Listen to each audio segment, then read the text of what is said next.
Alrighty guys, welcome to tutorial number 33, and in this tutorial I want to talk to you guys about Kepler's second law.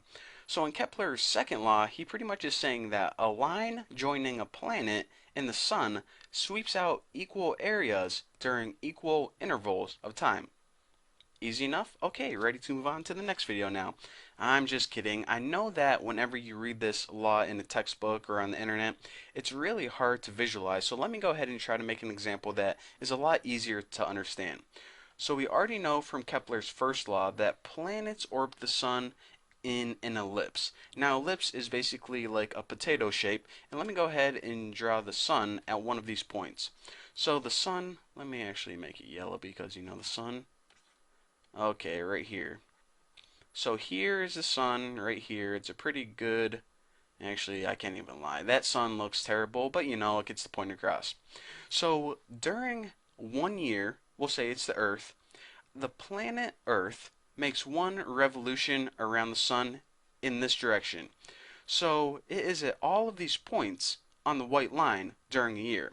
However, it's at different points. So we'll say in January it goes from point A to point B, and we'll say that this is a 30-day time frame. Now maybe during May, this Earth would be over here. So this is C, and this would be D. Still 30 days, but at a different location. So why is this important, and why do we care where the Earth is in relation to the sun? Well, it's because Kepler said this. If you were to put a point directly in the middle of the sun, and you were to connect a line from C to the point and also D to the point, and you calculated the area of this right here, it would be exactly equal to B to the point and A to the point. And I know, wow, I was way off on that one. Let's see if I can draw a straight line. And no. But anyways, not important.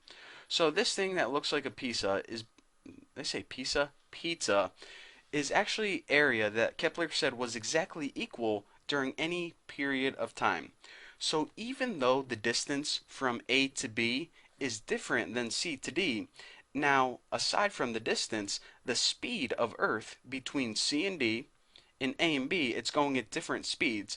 During these 30-day time periods, this one in January and this one in May, or whatever I said, the area, this blue area, will always be the exact same. So basically, even though that this pi, AB pi and CD pi, may be a different shape, the amount of pi is always going to be the exact same. Pretty sweet, huh? So then Newton came along, and of course, Newton always had something to say about something. He wanted to explain how Earth could orbit in this particular way. So, okay, messing up already. So here is our path of the Earth, and let me go ahead and draw my sun again. Since, you know, I'm pretty good at drawing suns. Not to brag, but, I mean, I've never seen anyone draw a sun that good. So now we have our Earth right here, and I might as well put a big blue E in it, so you guys know that this is the Earth. Now, a lot of people were wondering, alright, first of all, why didn't the Earth get sucked into the sun if the pull of gravity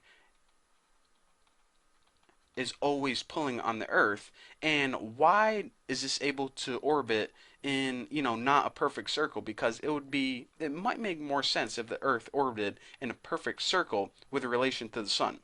Well, Newton said that, you know what? There isn't only one force acting on the sun. There isn't only gravity, but the Earth, since it's moving, and everything that's moving with mass also has another force acting on it, inertia.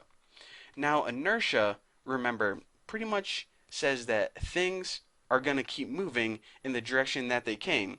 So gravity is pulling it towards the sun, and inertia is pulling it in the direction that it came. So it came from here in this direction, inertia wants to keep pushing it or pulling it in that direction.